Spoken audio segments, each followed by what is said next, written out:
Now that the Aether zombie storyline is well and truly over thanks to the ending of Tage der Toten, there are still a few mysteries throughout Black Ops 4 Zombies that have yet to be explained. One being the mysterious appearance of Post Revelations Richtofen at the end of Blood of the Dead.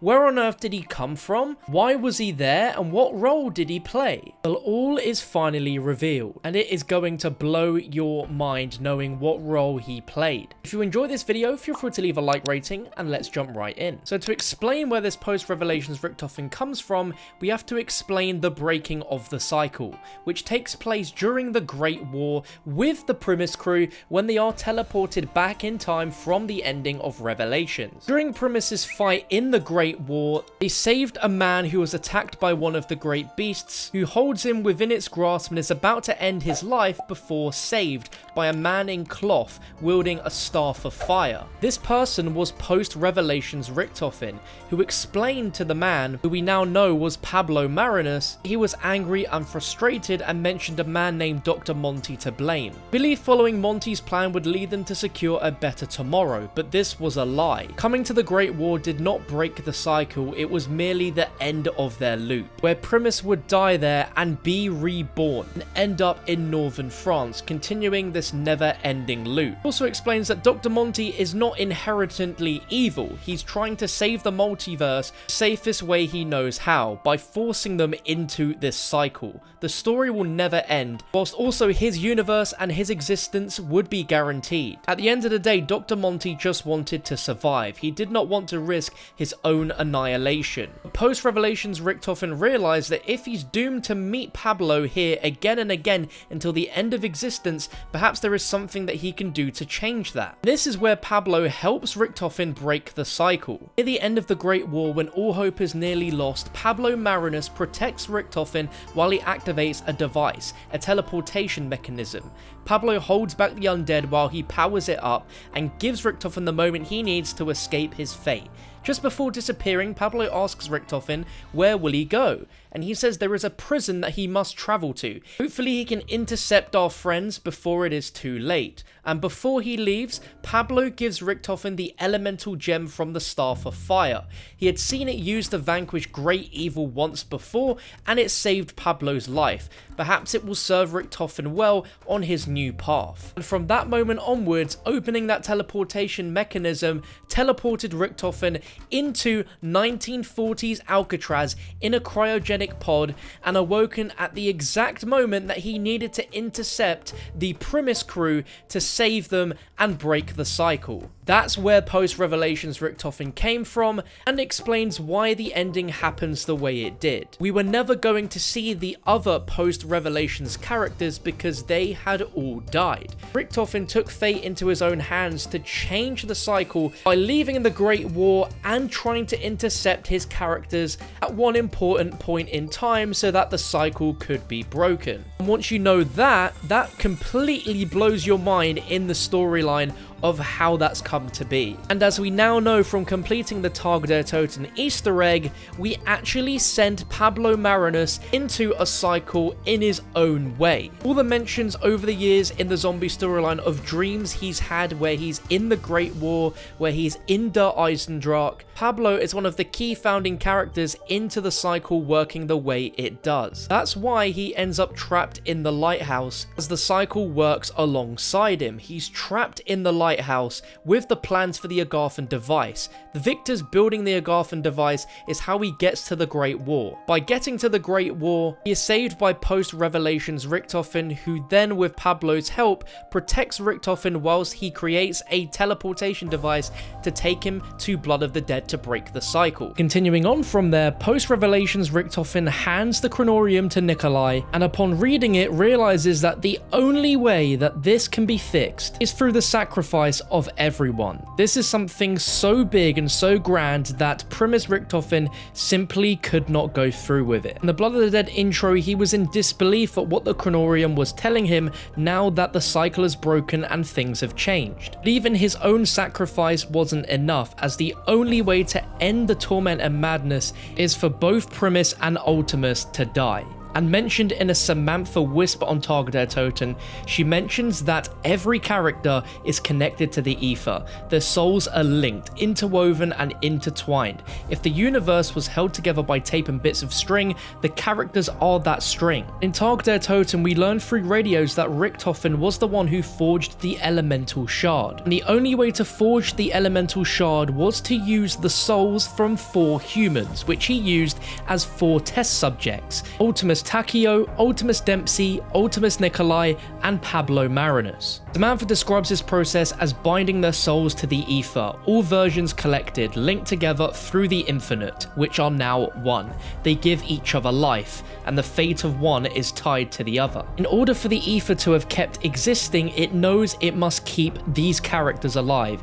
It must bind them to their existence. The corruption that has spread through the universe, that was unleashed upon the earth, it had no way of knowing it would be bound to those 4. And if they succeed, Element 115, the keepers, the corruption, everything will be banished to the place below creation, the Dark Aether, along with Dr. Monty. And these 4 characters exist across all of time and space, different dimensions, different Earths, different wars. They are always there. No 2 are truly different. They are all just different. They are all different in their own way, but as the Aether grows and continues to corrupt, so too does their torment. And what is most surprising as well on Target Toten, for bringing up story information that we just clearly would never remember, Samantha also mentions about how sad she was when Richtofen took Dr. Maxis away from her own father. But when Maxis gained control of the Aether at the end of Buried, he pulled Samantha from the moon, and she saw the great evil in his eyes as the Aether had corrupted him. He pulled Samantha from the moon to Agartha and destroyed the world. Samantha did not know what to do, and with nowhere to turn, she had to reach out to her sworn enemies, who were different versions living in another time and place, another dimension. The 4 men who once tried to kill her as Ultimus were the same 4 men who saved her, Primus, and her father, explaining why Samantha reaches out to the Primus characters in northern France in Origins. So concluding with the end cutscene now. Richtofen knew all along that the only way that they could escape this madness was for them all to die, but he simply did not have the courage to do so. He became so attached to his fellow comrades that he was willing to sacrifice himself to save the others, but unfortunately that was not possible. Up until the finale, it seemed like we were preparing for the Great War. Nikolai mentions it to Ultimus in Classified, and it's also mentioned in the Blood of the Dead ending, as Nikolai's soul will be needed to defeat Dr. Monty, but this was all just a lie. Nikolai knew that if he mentioned a great war to the characters, this would excite them. It would invoke them to behave in their natural ways. These men are born-bred soldiers who are willing to do anything to secure a better tomorrow. So Nikolai told them that they were preparing for a great war and that victory would soon be theirs. And to celebrate this upcoming victory, they held a final night of celebration where everyone was drinking by the campfire. But what they didn't realize was that Nikolai had actually poisoned them. Similar to a Greek tragedy, Nikolai knew the only way this was going to happen is if he'd done it this way. If any other method was used, one of the characters could simply straight refuse, and the destiny told in the Chronorium would not have happened. And as mentioned by Samantha earlier, these characters are all connected to the Aether, and the Aether knows it must keep them alive as the character's existence binds the Aether's existence. So all the characters dying is the only true way to fully rid the world of the corruption of the Aether. But before the characters bid their final farewell, Nikolai wanted to preserve Samantha and Eddie, 2 children whose lives have never been the same since the Aether's existence. And through Dr. Monty in Black Ops 3, these 2 particular children are pure. They are innocent versions of Samantha and Eddie who will grow to live a normal, happy life, free from the existence of corruption, a life in which they never had the chance to live before. That's going to wrap up my explanation commentary, but what I'm going to leave you with now is all of Pablo Marinus's radios to explain how he ended up in the lighthouse after the Great War and how Post Revelations Richtofen broke the cycle in Black Ops 4 Zombies. I hope you guys enjoyed this video. feel free to leave a like, and I'll catch you in the next one. Day 521. I still don't know how it is possible, but late last year, I awoke from a watery grave. When I swam to the surface, I found the German military base abandoned. Only the undead remained on their shores. I attempted to flee, but the fog, it seemed no sooner that the shore faded behind me, it reappeared in front of me. Every attempt I made to escape, it led me right back here. As if I was meant to be here. I have begun broadcasting a radio signal. I'm hoping that someone will answer and come to my rescue. But if no one comes, I'm not sure how much longer I will survive this place. Day 3682, I think. Last night, I had a dream. A dream I have not had in many years.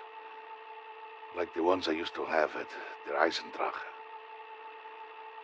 I dreamed I was in medieval times, during a great war, a war to end all wars.